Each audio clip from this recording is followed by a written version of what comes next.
Hello guys, आज हम start करने वाले हैं पॉलिटी में जो हमारा मौलिक अधिकार चल रहा था उसका पार्ट 2 क्लास 2 का रिवीजन, जिसमें आज हम क्या पढ़ने वाले हैं। देखो, आज हम पढ़ने वाले हैं article article article 33, article 34, article 35 और आगे भी पढ़ेंगे। तो देखो, आर्टिकल 33 जो आर्टिकल 19(1) का क्लॉज सी है, जिसमें संघ संगम एवं सहकारी समितियाँ बनाने का अधिकार है, उसका संबंध है आर्टिकल 33, 34, 35 से। तो आर्टिकल 33 क्या कहता है? तो आर्टिकल 33 कहता है कि पुलिस, सुरक्षा बलों एवं आसूचना संगठनों के फंडामेंटल राइट्स को सीमित करने की संसद की शक्ति, यानी कि ये शक्ति किसके पास है? संसद के पास है।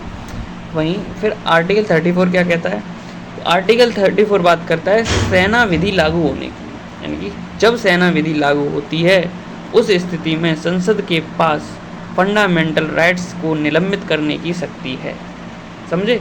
सेना विधि लागू होने का मतलब समझ रहे हो? यानी कि जब युद्ध की स्थिति बन जाती है या फिर कोरोना वगैरह काल बन जाता है, तब तुम्हारे फंडामेंटल राइट्स को निलंबित कर दिया जा सकता है। ये पावर किसके पास है? तो संसद के पास है।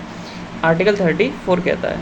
वहीं आर्टिकल 35 कहता है कि मौलिक अधिकारों के उल्लंघन की स्थिति में संसद को कानून बनाकर दंड निर्धारित करने की शक्ति है।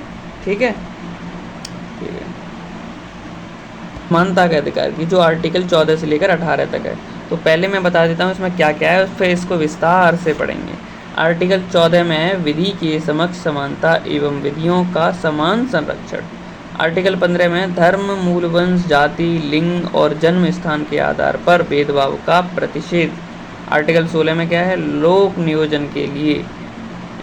नियोजन के विषय में अवसर की समानता। वहीं आर्टिकल 17 में अस्पृश्यता का अंत और 18 में है उपाधियों का अंत। ठीक है, अब आगे चलते हैं। देखो, अब पढ़ने वाले हैं हम आर्टिकल 14 को। आर्टिकल 14 क्या कहता है? तो इसको पढ़ने से पहले पहले समझेंगे तो पहले हैं पता है क्या आर्टिकल 14 को। आर्टिकल 14 क्या कहता है? तो ये बात करता है विधि के समक्ष समानता और विधियों का समान संरक्षण। तो विधियों के समक्ष समानता क्या होती है? तो ये यानी कि कानून सभी के लिए समान है, कोई भी कानून से बड़ा नहीं है। ठीक है, और ये कैसा है? ये नकारात्मक है और यूके से लिया गया है विधि के समक्ष समानता। ठीक है, यहाँ एक उदाहरण दिया जाता है प्रोडाइसी का, क्योंकि इन्होंने इस चीज़ पर उंगली उठाई थी, सवाल जवाब किए थे विधि के शासन के ऊपर। ठीक है ना। फिर दूसरी कंडीशन है विधियों का समान संरक्षण। तो ये क्या होता है? ये यूएस से लिया गया है और ये होता क्या है? ये सकारात्मक है। ठीक है, विधियों के समान संरक्षण, इसका मतलब है कि समान परिस्थितियों में समान और असमान में असमान न्याय करना ही क्या है? यथोचित विधि प्रक्रिया है। इसका मतलब ये है। क्लियर है? क्लियर। अब आर्टिकल 15 पढ़ते हैं। आर्टिकल 15 कहता है धर्म।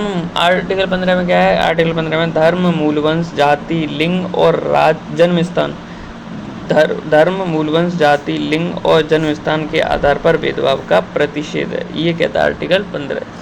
अब आर्टिकल 15 के sub clause 1, sub clause 2। Sub clause 1 कहता है कि राज्य अपने नागरिकों के मध्य में केवल धर्म, मूलवंश, जाति, लिंग और जन्म स्थान या इनमें से किसी भी एक आधार पर कोई भेदभाव नहीं करेगा। ठीक है, और 15 का क्लॉज 2 कहता है कि राज्य के साथ साथ प्राइवेट व्यक्ति भी भेदभाव नहीं कर सकता है, जैसे कि सार्वजनिक स्थानों में प्रवेश वहाँ पर नहीं कर सकता है, और राज्यों द्वारा वित्त पोषित किसी भी संस्थान के प्रयोग में नहीं कर सकता। कंडीशन भी दे दी।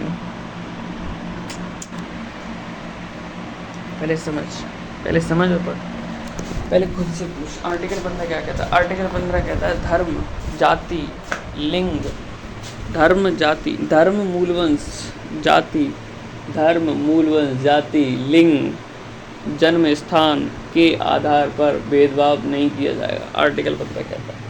आर्टिकल 15 का क्लॉज 1 क्या कहता है? क्लॉज 1 कहता है कि राज्य अपने नागरिकों के मध्य में केवल 15 का क्लॉज 1 कहता है कि राज्य अपने नागरिकों के मध्य में केवल धर्म, मूलवंश, जाति, लिंग और जन्मस्थान या इनमें से किसी भी एक आधार पर भेदभाव नहीं करेगा। नहीं, आर्टिकल 15 में जो लिखा है वही क्लॉज 1 में लिखा है। क्लॉज 2 में क्या लिखा है? तो क्लॉज 2 में लिखा है कि राज्य के साथ साथ प्राइवेट व्यक्ति भी भेदभाव नहीं कर सकता है। अब राज्य नहीं कर सकता है भेदभाव, और राज्य के साथ साथ प्राइवेट व्यक्ति भी नहीं कर सकता है। अब कहाँ नहीं कर सकता है भेदभाव, तो वो देखो, एक तो जो सार्वजनिक प्लेस होते हैं यानी पब्लिक प्लेस होते हैं, वहाँ पर प्राइवेट व्यक्ति भी भेदभाव नहीं कर सकता है। और वहीं पर राज्य द्वारा जो वित्त पोषित किसी भी संस्थान, कोई ऐसा संस्थान है, सरकारी संस्थान है, वहाँ पर भी क्या नहीं कर सकता है, वहाँ पर भी प्राइवेट व्यक्ति भी तुम्हारा शोषण नहीं कर सकता है, भेदभाव नहीं कर सकता है। किन आधारों पर? धर्म, मूलवंश, जाति, लिंग और जन्म स्थान के आधार पर। तो अब हम बात करते हैं आर्टिकल 15 की क्लॉज 3 की, जिसमें क्या कहा गया है। आर्टिकल 15 का 3 का क्लॉज 3 कहता है कि जो राज्य है वो महिलाओं और बच्चों के लिए विशेष प्रायोजन कर सकता है, ठीक है। वहीं 15 का क्लॉज 4 कहता है, इसको जोड़ा गया था, कब जोड़ा गया था, तो पहले संविधान संशोधन 1951 से जोड़ा गया था। इसमें लिखा है सामाजिक और शैक्षणिक दृष्टि से जो पिछड़े वर्ग हैं उनके लिए विशेष रक्षा उपाय यानी उनके लिए रिजर्वेशन है, ये बात कही गई थी आर्टिकल 15 के क्लॉज 4 में। क्योंकि जो चंपकम दोरायजन थे, एक केस हो गया था चंपकम दोरायजन वर्सेस मद्रास राज्य 1951 में। तो इन्होंने केस किस बात पे कर दिया था कि मतलब किस आधार पर शैक्षणिक दृष्टि से पिछड़े वर्गों को रिजर्वेशन दे दिया गया था, इस आधार पर इन्होंने केस कर दिया था। लेकिन फिर संविधान संशोधन करके उन्होंने ये बात ऐड कर दी थी, ठीक है। अब बात करते हैं 15 का क्लॉज 5। क्लॉज 5 है जिसको 93वें संविधान संशोधन 2005 से जोड़ा गया है, जिसमें लिखा था केंद्रीय शिक्षा संस्थान जो केंद्रीय शिक्षा संस्थान है वो प्रवेश में आरक्षण अधिनियम, ठीक है, केंद्रीय शिक्षा संस्थान और प्रवेश में आरक्षण अधिनियम, प्रत्येक शिक्षण संस्थानों में SC/ST के लिए सीट रिजर्व होगी, ये बात कही गई है इसमें। अपवाद क्या है? अपवाद ये है कि जो अल्पसंख्यक हैं उन शिक्षण संस्थानों में ये चीज़ रिजर्व नहीं होगी, ठीक है, SC/ST के लिए, केवल यही अपवाद है। आर्टिकल 15 का क्लॉज 6 कहता है, जिसको 103वें संविधान संशोधन 2019 से जोड़ा गया है, इसमें एक प्रावधान है EWS को 10% सीट रिजर्वेशन का, ठीक है। 16 को आर्टिकल 16 क्या कहता है? आर्टिकल 16 कहता है कि लोक नियोजन एवं नियुक्तियां यानी कि सभी को समान अवसर प्रदान किए जाएंगे।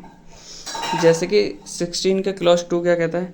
राज्य अपने नागरिकों के मध्य केवल धर्म, मूलवंश, जाति, लिंग, जन्मस्थान और निवास स्थान के आधार पर कोई भेदभाव नहीं करेगा और सरकारी नौकरी में भी नहीं करेगा।